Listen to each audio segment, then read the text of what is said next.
Hello and welcome to the video. This is an overview and flight review of something that isn't new at all. This has been around for a very long time. This, as you can probably read from the wings, is a H-King Bixler, specifically the 1.1. I'll put a link down below. Why am I doing a video on something that's so old school? Well, these things can actually be underestimated. They're now finally back in stock in places like H-King. I've got this one here and I've heavily modified it, but actually this is probably the single best trainer that you can get your mitts on if you're learning to fly fixed wing, in my humble opinion. Lots of different versions of this kind of layout exist, with the motor and prop halfway down the spine, long thin nose, massive wings for load to lift, conventional tail, no landing gear. These things are incredibly easy to set up and very easy to fly, and are a great gateway drug to get you into models and fixed wings that are going to fly incredibly quickly, be more agile. I've got this one because I haven't had a Bixler in my fleet. That's not true, actually. I've still got a Bixler, but I glued the wings on. More about that in a minute, which means that it won't fit in my little car anymore, so I can't get it to the field unless one of my friends come in the big car and I can stick it in the boot.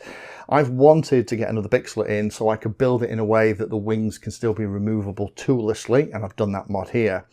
But more importantly, I want to make a video and point to this thing. Lots of people are seeing fixed wing on my bits and pieces here on YouTube and content, and wanting to get into flying fixed wing, either coming from flying drones, UAVs, or even from nothing at all, and trying to get into, you know, buying things like scale Spitfires or things like the TBS Mojito, or very advanced, sophisticated, high-speed, professional grade kit that they're destroying within 20 seconds of getting to the field. These things are amazing. They're not expensive, and myself and lots of my flying buddies went through 2, 3, sometimes even 4 of these before I could land and be confident that every time I went to the field it was going to come back in more or less the same number of pieces. So if you are looking to learn to fly, this thing is probably my #1 recommendation of what you need to get your hands on, and smash and crash this thing up, learn all your lessons, so when you get into something that's going to be really expensive, then you're not going to crash it and destroy it within the first couple of flights. I have heavily modified this. Although it's amazing as a beginner aircraft, I have modified this one for me to be kind of a chase / filming rig. So I've put a flight controller in the belly, so that's a Speedy B F405 wing. I've got a receiver here, there's a GPS on the top, so I can do things like return to home. That's because here we have the walk snail, and we also have the gimbal on here as well, so that I can actually look around as I'm flying. Now, was that easy to get all that technology in here?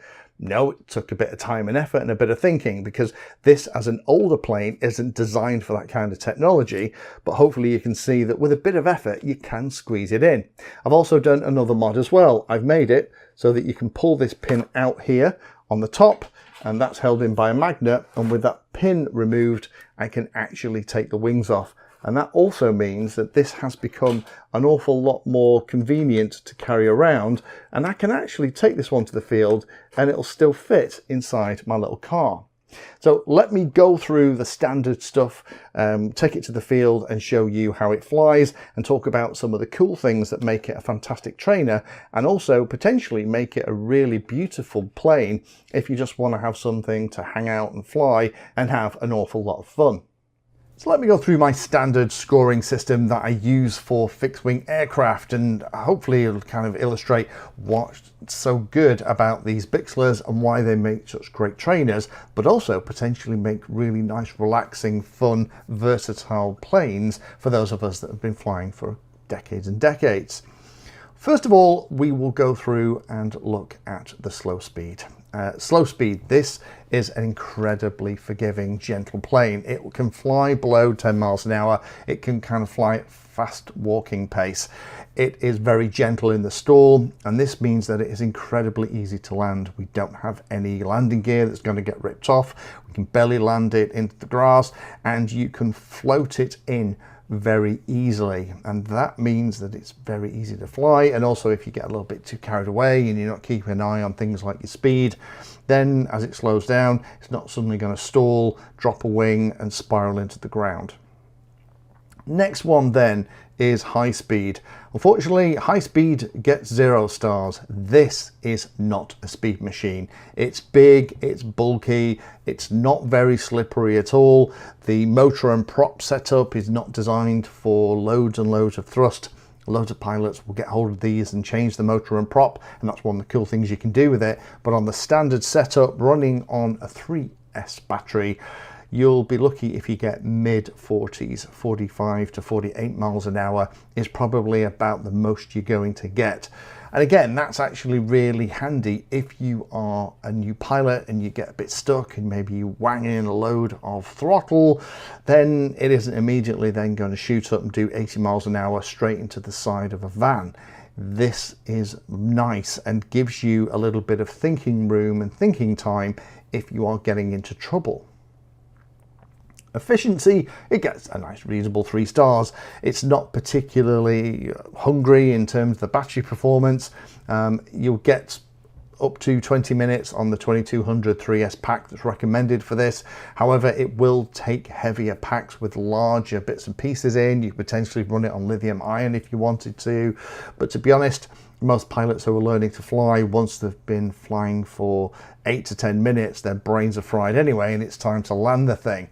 But you can easily get a nice decent flight out of this, particularly if you take it up to the maximum altitude you're legally allowed, kind of cut the motor off and just soar around with the birds.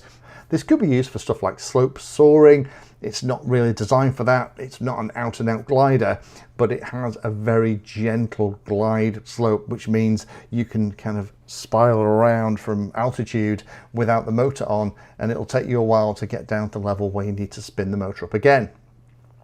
Noise, it does very well with this. This is a nice efficient prop. It's in lots of clean air, mounted dorsally there, out of the way of damage, and it'll make a little bit more noise when you're at full throttle, although you will just be able to hear it when you're at full throttle. Again, you're not going to really see a massive amount of difference in terms of the top speed. The top speed is probably mid 40s mile an hour. However, when you are pootling around at cruise, 30, 40, 50% throttle, you're going to really struggle to hear this thing once it's a few tens of feet or meters away from you. So it makes it a really nice plane that isn't intimidating to fly, and also for anyone watching, it's not going to draw attention to itself from the noise either. Acrobatics gets only 1.5 stars, and I think I've been a little bit generous with that as well. I've got the throw set up on this for between 12 and 15 millimeters on the ailerons, about 15 millimeters for the elevator and the rudder. And although you can get it to do rolls, they're going to be incredibly difficult to coordinate and make look good. This is designed to be very stable with its high, large wing, with all of the shape involved in that to give it a lot of natural stability, even if you're not using a flight controller. Unfortunately, the downside of that is that if you want to flip and roll, this isn't the plane for you. However, if you want to soar around and learn to fly, this is going to be holding your hand the entire time. Room inside only gets 2 stars. Again, as I mentioned in the introduction, this is not a modern design. I have fed back to Hobby King what I would like, and I'm hoping that they bring out a modern Bixler that has some of those ideas in. But as it's such an old design, there isn't thought about where to put all of the modern electronics, but as you can see, with a bit of thought, you can fit everything in. So it only gets a 2 stars. And the final one is travel and breakdown. It gets 2 stars because it can be modified to come apart in some small way. Again, I'm using kind of a U-shaped clip held in place by a neodymium magnet in the top, in place of the 2 screws that would normally go through and hold the wings into position. If you don't have that, then those screws are going to have to be removed in order to take the wings off. And I think most modern planes that were built like this would have some kind of wing release mechanism, rather than expect you to kind of glue things in place and use very long screws that you need a screwdriver for to hold them in. My other option potentially here was to pop in a couple of thumb screws, very long thumb screws, so that I could put them in without having to take something to the field, but I ended up doing this other mod, which actually seems to be working really well. So as I've covered in the flying review, this is one of my favorite trainer planes. This is the one that I'd recommend get your hands on. They're cheap and cheerful. They fly incredibly well. They're easy to put together. And if you wanted to mod it and upgrade it as you continue to fly with it, that's absolutely something you can do as well. I love the fact that these are very resilient and easy to fix. The nose very rarely looks like this for any length of time, because this is where you tend to fly into stuff. All the Bixlers that have been trainers that I've ever seen look like old retired bare knuckle boxers. Their nose is always kind of smashed over to one side. That's also because the battery's in here too. But if you can get the nose more or less back together with a bit of hot glue, or usually with a load of tape wrapped around it, it'll still fly absolutely fine, because all the important stuff is out the way and wasn't involved in the crash. They are very fun and very floaty and beautiful things to fly. I had forgot, I will be honest, how much fun this is. And in fact, some of my friends at the field when we've been flying have kind of gone, oh, I probably need to get one as well now, because actually it's like putting on a really comfortable pair of old slippers that you broke in, that fit you perfectly, and are just a really nice fun thing to play with.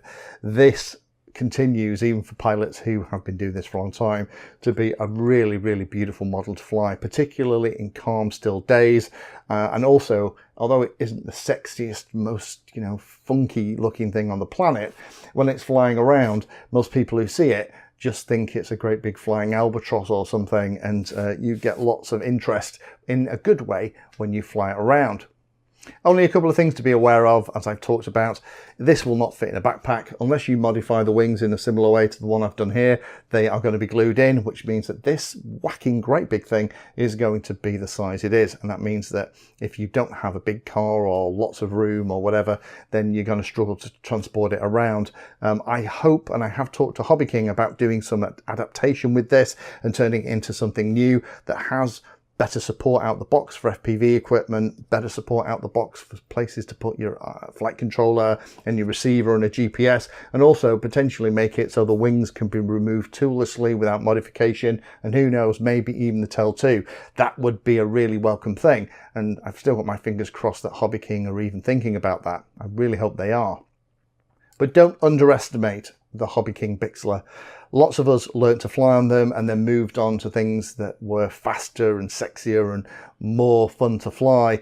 But actually, you know what? There are days when this is going to tick an awful lot of boxes. This is going to remain in my fleet, and you will see it occasionally, because I am going to use it as a chase plane. Well, probably not a chase plane because it's incredibly slow. I'm probably going to have it so that my mates can fly past it with the plane that we're reviewing, and I can kind of follow it with the walk snail head track assister here in the nose. So I've been flying these things for probably about 15 years, and genuinely I am really happy to have one back in my fleet. Thank you for watching my video. Check out the playlist, and adding Pedantry 60 to your search terms will help you find my content. If you haven't done so already, please hit the like and subscribe button. It helps a lot. You can support the time I spend here answering questions and helping others by using the links in the video description.